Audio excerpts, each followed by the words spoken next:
Machinery జీవిత చరిత్ర గిరిలము సవెనరోలా పూర్వమందుండిన భక్తులను మనము శ్రద్ధగా ధ్యానించిన యెడల స్వపరిత్యాగము మరియు ప్రార్థనా సమర్పణ మనలో రగులు కొల్పబడుతుంది. ఈ మాదిరికరమైన ప్రవక్తలు కేవలం మనము చదువుకొనుటకై గ్రంథాలకు మాత్రమే పరిమితం కాలేదు. వారు కొంతమట్టుకు నిర్లక్ష్యము చేయబడిన, అపార్థము చేసుకొనబడిన, మరచిపోబడిన దేవుని ప్రవక్తలైన జ్యోతులు సంఘ చరిత్ర అంతటా మండుచు ప్రకాశించుచూనే ఉన్నారు. సవెనరోలా అటువంటి అగ్ని ప్రవక్తలలో ఒకడు. అతని కన్నీటి ప్రార్థనలు మరియు ఉద్వేగపూరిత ప్రసంగముల ద్వారా ఇటలీలో పునరుద్ధరణ మరియు పునరుజ్జీవము వేళ్ళూనుకొన్నది. ఇటలీలోని ఫెర్రారాలో 1452 సెప్టెంబర్ 14న 7 సంతానం, 5 కుమారులు మరియు 2 కుమార్తెలు గల కుటుంబములో 3వ వానిగా సవెనరోలా జన్మించెను. బాల్యము నుండియే అతడు గంటల కొలది సమయాన్ని ఉపవాస ప్రార్థనల్లో గడుపుట చేత అతనిలో భక్తి మరియు ఆసక్తి ప్రబలినది.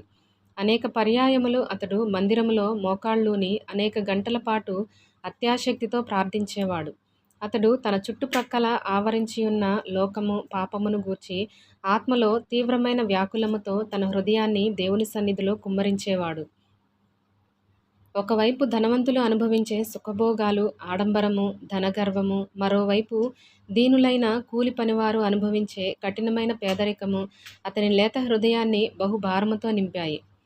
రాజ్యాధికారము మరియు ఆధిపత్యము కొరకై ప్రాకులాడే క్రూర నియంతలు, దుష్టులైన పాదిరులు, సామంతలు మరియు పోపుల చేతిలో ఇటలీ దేశము బలిపశువుగా మారింది.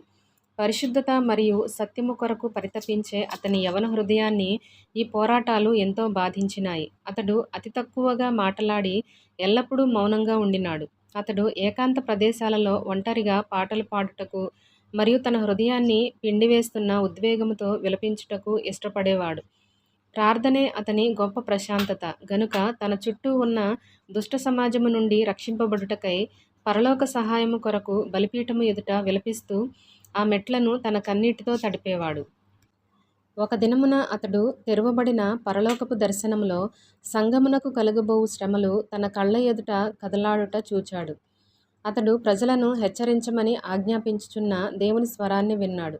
అప్పటి నుండి అతడు తన ప్రవచన పరిచర్యా పిలుపును గూర్చి నిశ్చయత మరియు నూతనమైన అభిషేకముతో కూడిన శక్తిని పొందినాడు.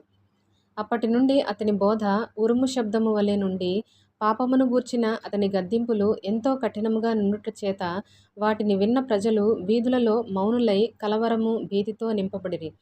అతని శ్రోతలు కన్నీటి పర్యంతమై ఉండుట చేత మందిరమంతయు విలాప శబ్దములు మరియు రోదనలు ప్రతిధ్వనించేవి.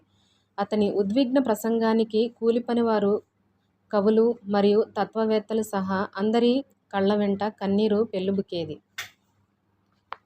ప్రార్థన కొరకైన అతని ఆసక్తి దినదినము వృద్ధియగుచుండెడిది. ప్రార్థనలో ఉండగానే అతడు కొన్నిసార్లు లోతైన దర్శనముతో తాకబడేవాడు. తరచూ అతడు పరిశుద్ధాత్ముని శక్తి చేత వశపరచబడిన వాడై ఏకాంత స్థలమునకు వెళ్ళుటకై బలవంతము చేయబడేవాడు. అతని ఆత్మకథ రచించిన కొందరు 1486వ సంవత్సరము క్రిస్మస్ ఆరాధనలో అతడు ప్రసంగ వేదికపై కూర్చుండియున్నప్పుడే ఆత్మవశుడై 5 గంటల పాటు చలనము లేక ఉండగా అతని ముఖము ప్రకాశమానముగా నుండుట సంఘమంతా చూచిన సంగతి వ్రాశారు. సవెనరోలా యొక్క ప్రభావము ఎప్పటికంటే ఎక్కువగా విస్తరించెను. ఫ్లారెన్స్లోని జనులు వారి లోక సంబంధమైన దుష్ట గ్రంథములను త్యజించారు. అందరూ ప్రార్థించి సంఘమునకు వెళుతూ ధనవంతులైన వారు పేదలకు సహాయపడుచూ ఉన్నారు. వ్యాపారులు అన్యాయమైన లాభాలను తిరిగి ఇచ్చివేశారు. ప్రజలందరూ అప్పటి వరకు వారు పాల్గొన్న వ్యర్థమైన పార్టీలు, కేరింతలు మానివేసి వారి అపవిత్ర పుస్తకాలను, అశ్లీల దృశ్యాలు మొదలైన వాటినన్నిటినీ బహిరంగముగా తగులబెట్టారు.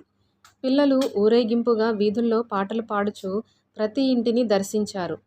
సవెనరోలా యొక్క నిర్భయ ప్రసంగములు అవినీతిపరుడైన పోపు మరియు రోమన్ క్యాథలిక్ సంఘపు కార్డినల్స్ మరియు ఇతర పెద్దలలో కోపాగ్నిని రగిలించినవి.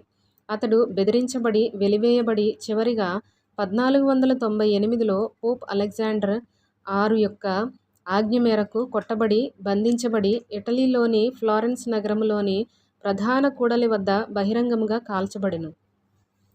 సవెనరోలా యొక్క జీవితంలోని ప్రశస్త లక్షణములు నేటి భయభీతితో నిండిన మరియు దారి తప్పిన తరానికి ఎంతో ఆవశ్యకం. మనము ప్రార్థన, సహవాసము, పరిశుద్ధత మరియు అన్నిటినీ మించి యేసు కొరకైన త్యాగపూరిత ప్రేమ విషయములో ఎంతో కొరత కలిగి మోడుబారిన స్థితిలో ఉన్నాము.